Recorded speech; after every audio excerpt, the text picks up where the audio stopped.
Hello, everyone, and welcome to my part of What If Norway and Angola formed a union. And that is until we see the Norwegian, or I guess Norgola invasion of Iceland.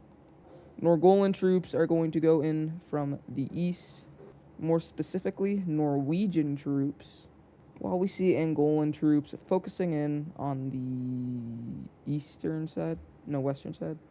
Soon Reykjavik is going to fall, and we just see Iceland it surrenders. Inside of a peace treaty, we see Norgola fully annex all of Iceland. This isn't really surprising. Iceland has no military, do remember, so we see all of it getting annexed. So, last part we saw Iceland get invaded, and here we're just going to see Angola invade into Namibia. So, here we're just going to see a little bit of a cutoff here, cutting off the panhandle, and it capitulates the whole panhandle. Then they push over here, trying to take the coast, and they're going to push into this straight line border, pushing all across it, just try to sort of just set up a front line so they could defend a little bit against a counteroffensive that Namibia could plan, but they're just going to be doing this very successfully, leading to pushing down more towards here, thickening up this front line over here, and then we see Namibia actually push back a little bit on this border, and they're just going to push up, freeing some of their coastline, which is their main goal here, but they're going to cut off this front line and just try to cut off this from everybody else. Not before Norgola makes a push into here. Now we see that Norwegian troops have actually came all the way through the Atlantic and everything, all the way down into Angola. So they're really going to help Angola a lot here. And here they just push down this border, and then the defense from Angola on their offensive front line is really great now because of Norway, which Norway's really main goal is to hold the defensive and let the Angolans hold the offensive, and they're just going to be defending against possible incursions into their borders, well, their front lines, but this is just going to be a very slow war for both of them. They're not really going to do much, but they are going to get a lot of their coast removed by Norgola. So here we see a sort of final spearhead, just randomly, because Angola and Norway want to. And then they're just going to spearhead over here, push more down the coast, and then they're going to call for peace. Let's go ahead and see this peace treaty. So here we see Norgola annexing all these lands. Now we see here Norgola actually puppets Namibia here, and now off to Norwegian. So after we see Norwegian troops arriving back inside of Norway, after their treacherous journey, probably getting eaten by lions down here, we see them setting their targets on Denmark. We see Norwegian ships crossing over and landing inside of the north of the Danish peninsula, in which the Danish set up a pretty well defensive line right here. But we actually do see the Norwegians taking this island, but are unable to make a landing inside of Copenhagen. Norwegians also go ahead and steal that island. Because of this landing here, they are able to move over and cross, cutting off, well, just not cutting off anything really. They loop around and kind of complete a big encirclement, and the troops here can escape. We then see the crossing over to Copenhagen, in which they take it. A brutal siege in which all the Danish are killed. Inside of a peace treaty, we see, yet again, full annexation from the Norwegians. And Norgola has grown again. Actually, wait, I just realized something. The Norwegians may have also just gotten all of Greenland.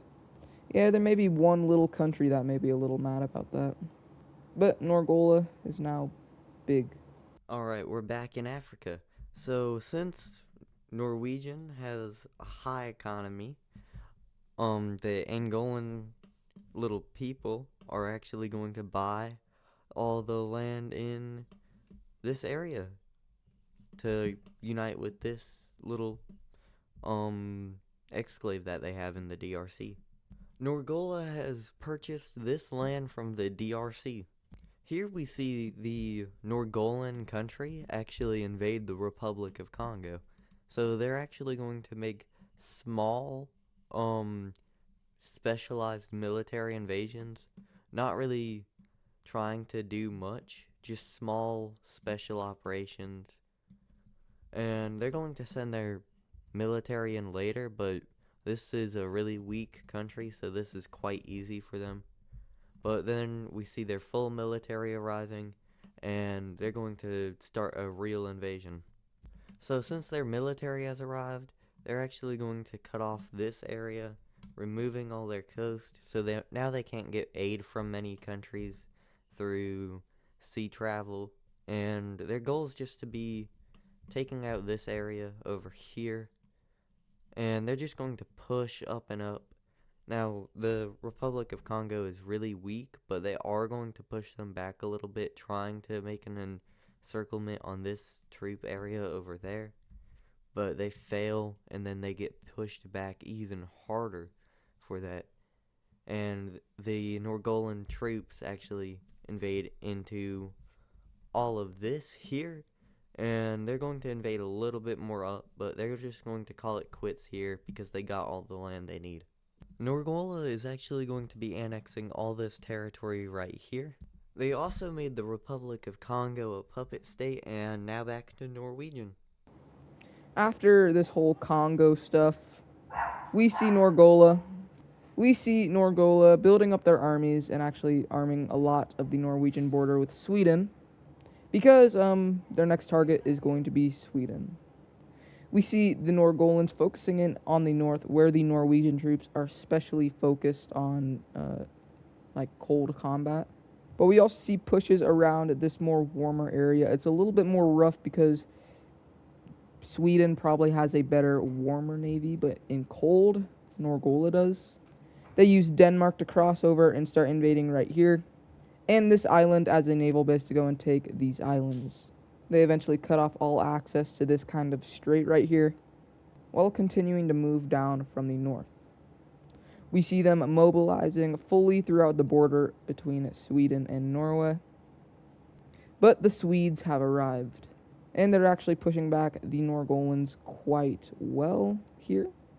In the south, they pretty much fully push back against the Norwegians and the Angolans, and start making small pushes into Norway, while also taking Copenhagen and this island.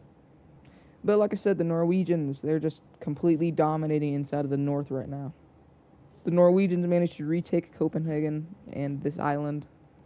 And this is because the Swedish citizens are kind of just done with this war. And we see protests going around all inside of Sweden, and then the Norwegians capitalize on this and use it to invade into Sweden more. Eventually, we see the surrender of Sweden. And let's go ahead and look at a peace treaty.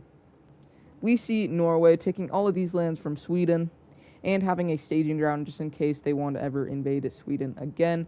They are close to Stockholm. Also forgot they take this island. Now moving back down to Angola. Alright, now we're back in Africa. Norgola did some expansion into Sweden, and we saw that. Borders look great, and now Angola is going to send their forces into Equatorial Guinea with the help of Norway from the Norgolan Empire. So let's go and see that. Now, the best country in the world, Norgola, is going to push into Equatorial Guinea for trading post reasons, so they can better trade with countries and trade with their better half over here. And then Equatorial Guinea is just going to capitulate and surrender. So let's go ahead and see this peace treaty. Now here we see full annexation from Norgola. Now they're going to use this for trading reasons. And that is going to be it for this episode. Not episode. But this scenario, I hope everyone has a good day, and back over to Norwegian for his outro. Anyways, if you guys did enjoy this scenario, make sure to like and subscribe. On the road to 2K, always helps out when you like and subscribe. If you guys did enjoy this, make sure to let me know in the comments down below. And I will see you guys in the next video I do. Goodbye.